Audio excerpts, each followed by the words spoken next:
Buen día, estudiantes y profesor. En este día procederemos a hablar sobre el mecanismo de Pauselier-Lipkin. Mi grupo está conformado por Rafael Rangel y quien les habla, Daniel Cruz. El orden de la presentación va a ser el siguiente. Empezaremos hablando de la historia.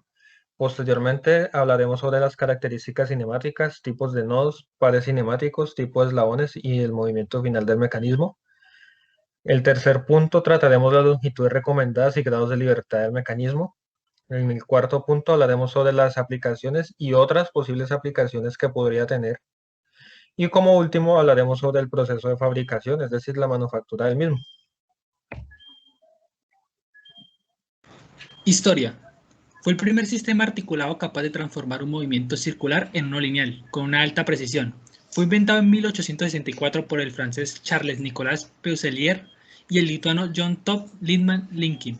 El primero era un oficial del ejército y el segundo era hijo del rabí Israel Salanter. Listo, entonces procedemos a hablar sobre las características cinemáticas.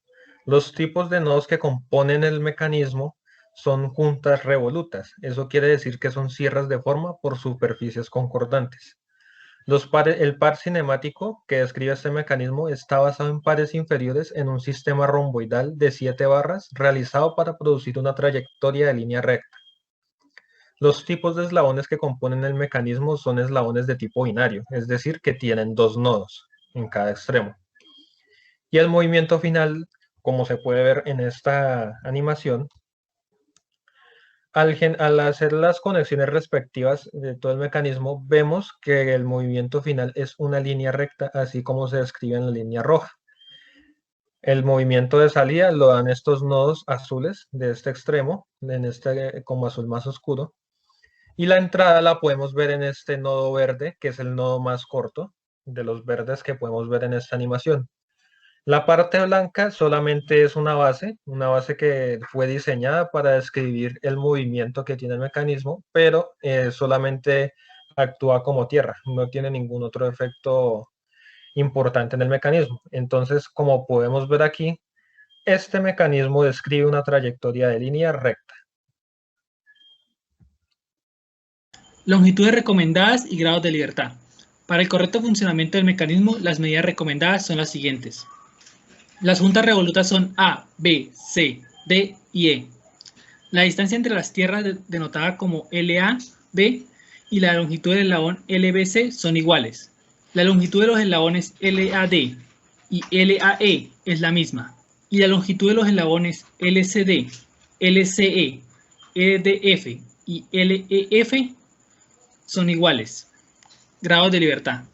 Analizaremos los grados de libertad utilizando la ecuación de Gröbler. Diagrama cinemático, donde podemos observar que el mecanismo posee 8 eslabones enumerados con el color rojo y 10 juntas enumeradas con el color azul. Utilizando la ecuación de Gröbler, obtenemos que el mecanismo posee un grado de libertad.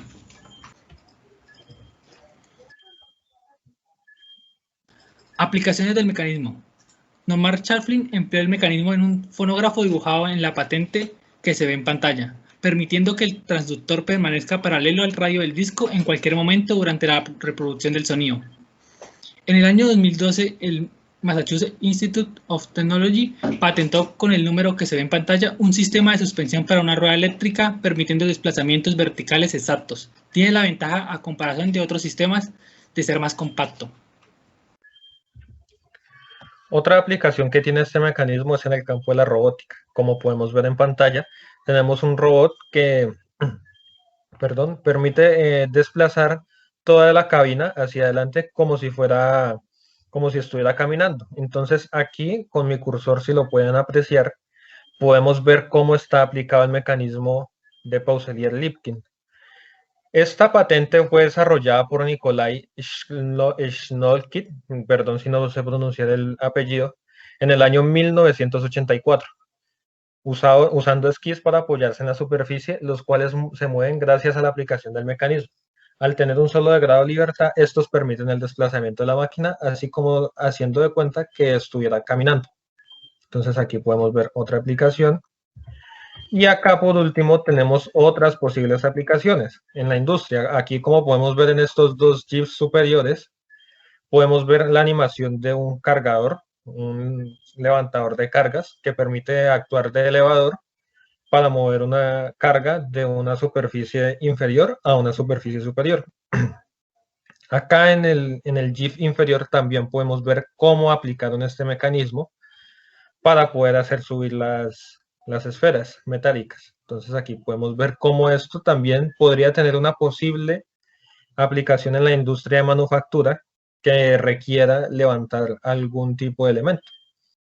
Lastimosamente, en el campo aeronáutico es muy difícil encontrar este mecanismo. En nuestra investigación no lo encontramos, entonces digamos que en este momento no sabríamos específicamente quién lo aplicaría o dónde lo aplicaría.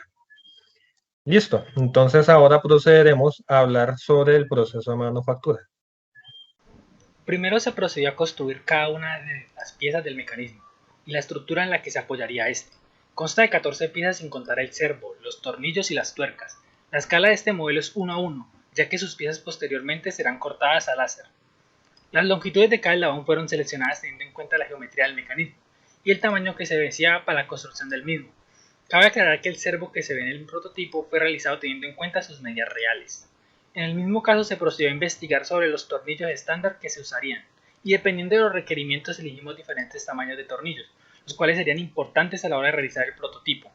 Un factor importante en el diseño era conocer el calibre del acrílico que se utilizaría. Para elegir el calibre se tomó en cuenta dos requerimientos, los cuales fueron tener el menor peso posible, esto con el fin de que la estructura logre soportar el peso del mecanismo, y el servomotor sea capaz de cumplir su funcionalidad correctamente. El segundo requerimiento fue su estandarización. La mayoría de negocios que cortan acrílico usan el calibre de 3 mm. Esto hace que sea más barato construirlo. Luego de ensamblar el mecanismo, se procedió a probar la funcionalidad del mismo con la herramienta simular motores.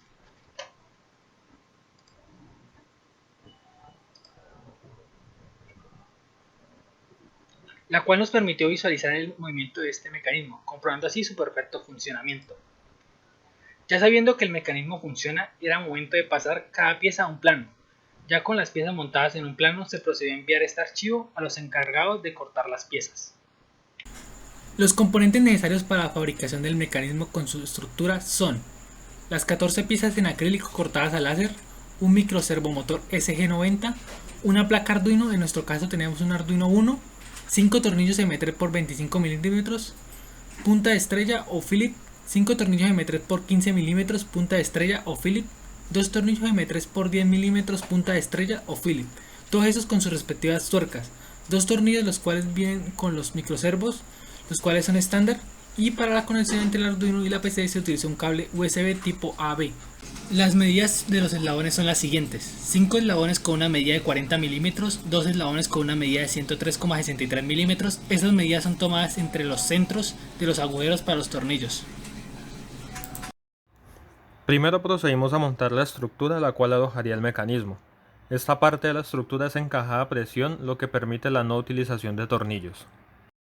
Ahora ponemos el servomotor dentro de su base y la ensamblamos a la estructura anteriormente montada. Para que ésta se sostenga se utilizaron los tornillos M3 por 10 mm, los cuales fueron apretados con un destornillador. Conectamos el cable de tipo AB a la tarjeta de Arduino y al PC. Procedemos a conectar el cable de datos, el cual es de color naranja, al Arduino.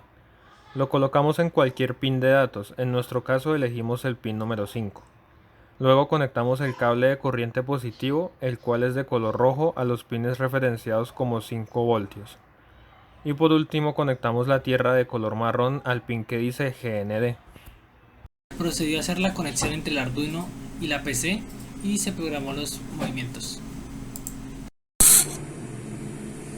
Y aquí podemos observar el movimiento del servo, que fue el que predeterminamos en la aplicación. Esto lo hacemos con el fin de probar los servos y poder calibrarlos, es decir, ponerle esto en los grados correspondientes. Nosotros en este caso nada más pusimos como prueba, pero de verdad el que va a ir ahí va a ser el cual ya me pondré a a colocarlo en su lugar. Y se coloca sabiendo que en qué grado está, para poder programarlo así más fácilmente. Entonces, sabiendo que aquí hay 180 grados, entonces lo conectamos. Primero desconectamos este y sabemos que en la posición así son 180 grados. Entonces lo conectamos intentando que sea lo más perfecto posible.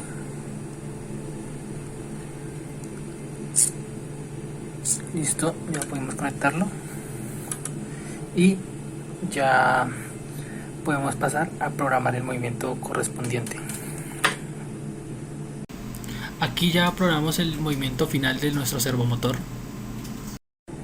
Ahora lo que haremos es montar esta base en la base principal, es decir, la más grande, la que irá en el piso. Esta base va a ser unida con esta, con el uso de un tornillo, el cual va a ser un tornillo M3 por 25 milímetros.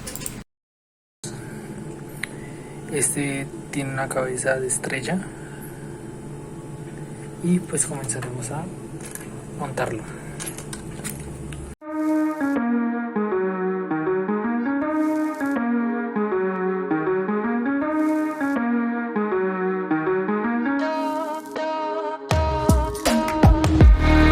Antes de conectar el resto de eslabones colocaremos el tornillo estándar que viene con el microservo con el fin de que este no se mueva a la hora de transmitir el movimiento a los eslabones, y procederemos a conectar el resto de los eslabones con el uso de los tornillos M3 por 15 milímetros y sus respectivas tuercas.